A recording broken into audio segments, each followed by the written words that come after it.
Thiruvananthapuram പാച്ചല്ലൂരിൽ vote ചെയ്യാനെത്തിയ സ്ത്രീ ബൂത്തിനുള്ളിൽ കുഴഞ്ഞു വീണ് മരിച്ചു എന്നതാണ് ആ വാർത്ത. കോവളം സ്വദേശി ശാന്ത ആണ് മരിച്ചത്. ഷഫീദ് റാവത്തർ വിവരങ്ങളുമായി ചേരുന്നു. ഷഫീദ്, ആശുപത്രിയിലേക്ക് കൊണ്ടുപോകാൻ കഴിഞ്ഞിരുന്നോ?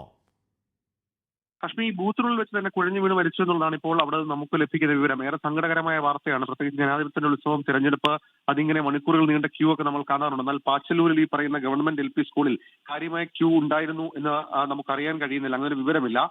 ഈ കോവളം പാച്ചല്ലൂർ സ്വദേശിയായിട്ടുള്ള ശാന്ത 73 വയസ്സുണ്ടായിരുന്നു. ഇവർ ഈ വോട്ട് ചെയ്യാൻ വേണ്ടി മഷി പുരട്ടി. എന്നാൽ മഷി പുരട്ടിയതിന് പിന്നാലെ അങ്ങോട്ടേക്ക് പോകുന്ന വഴിക്ക് കുഴഞ്ഞു വീഴുകയായിരുന്നു. വോട്ട് ചെയ്തിരുന്നില്ല. ഏതായാലും വളരെ ദുഃഖകരമായ ഒരു വാർത്തയാണ്. വാർദ്ധക്യ സഹജമായ അസുഖങ്ങൾ ഉണ്ടായിരുന്നു എന്ന് ബന്ധുക്കളടക്കം അറിയിക്കുന്നുണ്ട്. ഹാഷ്മി.